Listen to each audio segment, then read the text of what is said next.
नमस्कार दोस्तों। यदि जंग हुआ तो भारत 30 से 60 दिनों में हार जाएगा। ये किसने कहा और क्यों कहा? किस रिपोर्ट में बताया गया है, किस आधार पर बताया गया है? इससे भारत का जो अंतरिम रक्षा बजट पेश किया गया, अंतरिम जो बजट पेश किया गया है और रक्षा पर खर्च करने के लिए जितना बजट पेश किया गया, इससे भी जोड़कर देखा जा रहा है। तो आइए जानेंगे कि कितनी जरूरत थी रक्षा बजट की, कितना कम किया गया और किस रिपोर्ट में ये कहा गया है कि भारत 30 से 60 दिनों में यदि जंग होता है उसके पड़ोसी देशों से तो ये हार जाएगा। तो आइए जानने की कोशिश करते हैं इसे। तो बने रहिए वीडियो के लास्ट तक क्योंकि वीडियो होगी इंटरेस्टिंग। 1999 में यानी कि 1999 में कारगिल जंग के वक्त भारत के आर्मी चीफ रहे हैं बीपी मलिक। इनके द्वारा कहा गया था कि जो कारगिल वार हो रहा है भारत और पाकिस्तान के बीच में, भारत पाकिस्तान के बीच में जो कारगिल वार हो रहा है, ये भारत की तरफ से लड़ा जाने वाला आखिरी युद्ध है। भारत की तरफ से लड़ा जाने वाला आखिरी युद्ध है, ये कहा गया बीपी मलिक, जो उस समय आर्मी चीफ थे जब कारगिल वार हो रहा था भारत और पाकिस्तान के बीच में 1999 में। लेकिन आज 25 साल हो जाने के बाद एक साथ पूरे विश्व में दो जगहों पर जंग चल रही है। दो जगहों पर जंग चल रही है, एक गजा में हमास और इजराइल के बीच में, दूसरा यूक्रेन में रसिया और यूक्रेन के बीच में जंग चल रही है। एक साथ जंग चल रही है और मिडिल ईस्ट भी अस्थिर बना हुआ है। ऐसे में चर्चा होने लगी है कि डिफेंस में कितना खर्च किया गया है। एक तरफ से भारत के पश्चिम में भी, भारत के जो उत्तर पश्चिम में पाकिस्तान है, इससे लगातार चुनौती भारत को मिल रही है और उत्तर पूर्व में चाइना से, और उसके साथ साथ हिंद महासागर में भी चाइना चैलेंज कर रहा है भारत को। तो भारत को दो तरफ, तीन तरफ से चुनौतियां मिल रही है। तो ऐसे में बात इस होना लाजमी है कि जो रक्षा बजट पर खर्च कर रहा है भारत, क्या भारत के लिए पर्याप्त है? तो आइए इसके बारे में जानेंगे कि कितना रक्षा बजट दिया गया है। तो सरकार ने डिफेंस पर खर्च के लिए 6.2 लाख करोड़ रुपए दिया है, जो पिछले साल के मुकाबले 0.27 लाख करोड़ रुपए तो अधिक है, लेकिन पर्याप्त नहीं है। सिर्फ अगर परसेंटेज में बात किया जाए तो 3.4% तक अधिक मिला है पिछले साल के अपेक्षा। अगर टोटल बजट की बात किया जाए तो टोटल बजट में सिर्फ 8% ही हिस्सेदारी है रक्षा बजट की सिर्फ 8% ही हिस्सेदारी है। अंतरिम बजट में भाषण के दौरान जो वित्त मंत्री हैं निर्मला सीतारमण जी, उनके द्वारा कहा गया कि डिफेंस सेक्टर के लिए खास करके जो डीप टेक टेक्नोलॉजी है उसमें ज़्यादा खर्च किया जाएगा। ये डीप टेक टेक्नोलॉजी है क्या?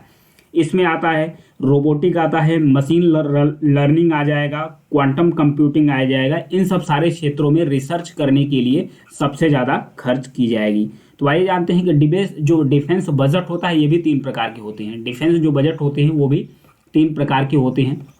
तो कौन कौन सा प्रकार होता है? एक तो होता है रेवेन्यू बजट, दूसरा होता है कैपिटल एक्सपेंडिचर बजट और फिर तीसरा होता है पेंशन बजट। तो तीनों में डिफरेंस क्या है इसके बारे में जानेंगे। जो रेवेन्यू बजट होता है इसमें सैलरी दी जाती है, इसमें जो सेना होता है उसमें सैलरी दी जाती है। तो इसे कितना आवंटित किया गया है? 2.82 लाख करोड़ रुपए आवंटित किया गया है। वहीं जो कैपिटल एक्सपेंडिचर्स है, इसमें हथियार, जो जरूरी हथियार और सामग्री होती है उसे खरीदने के लिए इसमें बजट दिया जाता है। तो इसके लिए 1.62 लाख करोड़ रुपए खर्च किए गए हैं। वहीं पेंशन के लिए जो रिटायर सैन्यकर्मी होते हैं उन्हें देने के लिए खर्च किया जाता है, तो उसमें 1.41 लाख करोड़ रुपए दिया गया है। तो ये 3 पार्ट में रेवेन्यू बजट को दिया गया है। तो ऐसे में बताया जा रहा है कि जो कैपिटल एक्सपेंडिचर है, जो हथियार खरीदने के लिए बजट है, वो कम दिया गया है। तो रक्षा क्षेत्र में जो रिसर्च है उस पर बजट दोगुना करने की जरूरत है। जो रक्षा क्षेत्र है उसमें जो बजट दिया गया है उसमें दोगुना करने की जरूरत है। ये किसके द्वारा कहा गया है? ये कहा गया है संसदीय कमेटी है, एक संसदीय कमेटी गठित की गई थी, उसी के रिपोर्ट के मुताबिक कहा गया है कि जितना बजट अभी खर्च किया गया है इतना पर्याप्त नहीं है, इससे भी अधिक की जरूरत है। क्योंकि फिलहाल डिफेंस सेक्टर में जितना बजट दिया जा रहा है यह सिर्फ देश को आत्मनिर्भर ही बना सकता है और उसके बाद सिर्फ देश का रक्षा कर सकता है। लेकिन जब तक कोई भी देश किसी अन्य देशों से हथियार को इंपोर्ट करता है, यानी कि हथियार को आयात करता है, तब तक वह स्वतंत्र रूप से फैसला नहीं ले सकता है। क्योंकि जियोपॉलिटिक्स में उसका बहुत ही ज़्यादा मैटर्स है। वह स्वतंत्र रूप से फैसला नहीं ले सकता क्योंकि उसे हथियार भी तो इंपोर्ट करना है, उसे ध्यान में रखकर ही फैसला लेता है। तो जो भी अगर देश को ग्लोबल लीडर्स बनना है, सुपर पावर बनना है, तो इसे रक्षा क्षेत्र में आत्मनिर्भर बनना है, न केवल आत्मनिर्भर बनना है बल्कि जो डिफेंस सेक्टर से उसको इतना ज़्यादा बूस्ट करना है कि ताकि वो निर्यात भी कर सके, हथियारों का निर्यात कर सके, क्योंकि इस समय जंग के खतरे लगातार बढ़ते चले जा रहे हैं। इस समय दुनिया में दो जगहों पर जंग चल रही है। एक तरफ गजा में चल रही है, हमास और इजराइल के बीच जंग चल रहा है, पिछले 4 महीनों से चल रहा है। और वहीं दूसरी तरफ यूरोप में चल रहा है, रूस और यूक्रेन के बीच जंग चल रहा है। ये तकरीबन 2 साल हो गए, 2 सालों से लगातार जंग चल रही है। तो ऐसे में कहा जा रहा है कि इसे दुनिया को एक सबक सिखाया है, ये युद्ध जो चल रहा है दुनिया को एक सबक सिखाया है कि कोई भी देश कितना भी छोटा ना हो जाए, कोई भी देश कितना भी छोटा हो जाए, उसे कमज़ोर नहीं समझना चाहिए। यह भी नहीं सोचना चाहिए कि वो जल्दी ही घुटने टेक देगा, यह भी नहीं सोचना चाहिए कि वह जल्दी ही घुटने टेक देगा। तो ऐसे में भारत की भी चिंता बढ़ रही है, क्योंकि भारत में भी उसका पड़ोसी देश पाकिस्तान है और चाइना है, दोनों तरफ से लगातार चैलेंजेस मिलते चले आ रहे हैं। तो भारत को भी अपने डिफेंस पर बहुत ज़्यादा खर्च करना चाहिए।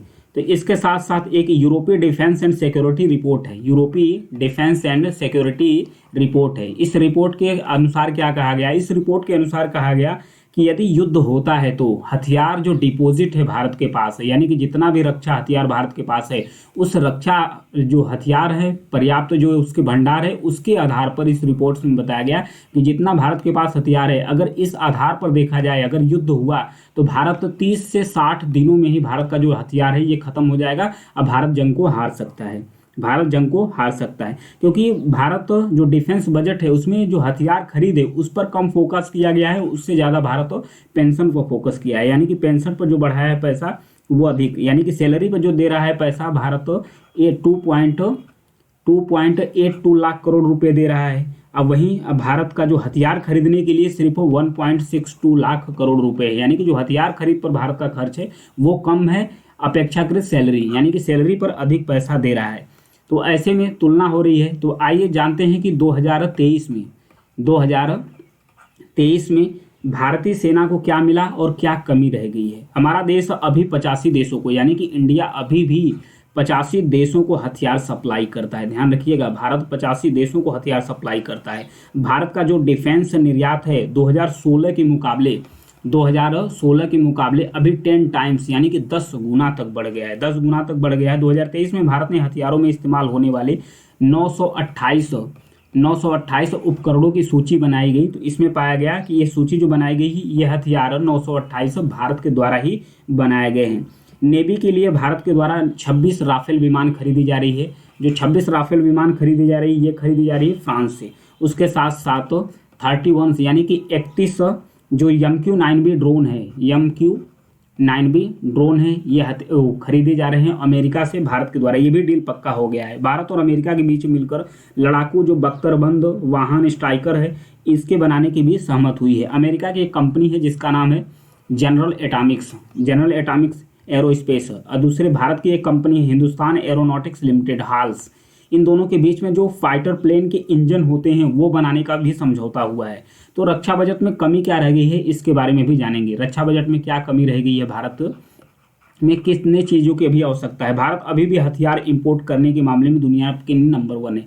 यानी भारत अभी भी जो हथियार खरीदे जाते हैं, सबसे ज़्यादा पूरे विश्व में भारत के द्वारा ही हथियार खरीदे जाते हैं। यानी कि भारत रक्षा के मामले में, हथियार के मामले में अभी पूरी तरीके से आत्मनिर्भर नहीं हुआ है। भारत में बताया जा रहा है कि 2018 से 22 के बीच में दुनिया की हथियार खरीदारी में भारत की हिस्सेदारी 11% है। यानी कि जितने भी हथियार बेचे जाते हैं पूरे विश्व में, उसका 11% तो भारत अकेले ही खरीदता है। भारतीय वायुसेना के पास 114 फाइटर जेट्स हैं।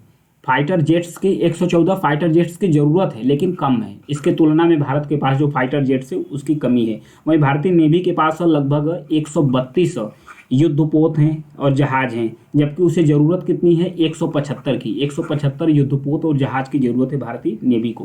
और जो सेना है, सेना में जो यंग ऑफिसर्स हैं, ऑफिसर्स की कितनी ज़रूरत है भारत के पास, ज़रूरत है 11,266 यंग यानी कि युवा अधिकारियों की ज़रूरत है भारत में, जबकि इतने की कमी भी है। यानी कि इतने की ज़रूरत है तो कमी भी हो गया इतना ही। तो ये था उसके बारे में।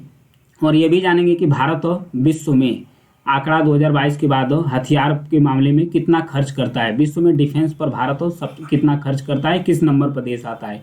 वहीं अगर सबसे ज़्यादा बात किया जाए तो सबसे ज़्यादा डिफेंस पर खर्च करने वाला देश है अमेरिका। ये खर्च करता है 72 लाख करोड़ रुपए, 72 लाख करोड़ रुपए खर्च करता है। और उसके साथ साथ ये जो दूसरे स्थान पर खर्च करने वाला है चीन। चीन खर्च करता है 24 लाख करोड़ रुपए। 24 लाख करोड़ रुपए चाइना के द्वारा खर्च किया जाता है अपने डिफेंस सेक्टर्स पर। वहीं तीसरे स्थान पर आता है रूस। रूस खर्च करता है 7 लाख करोड़ रुपए, 7 लाख करोड़ रुपए।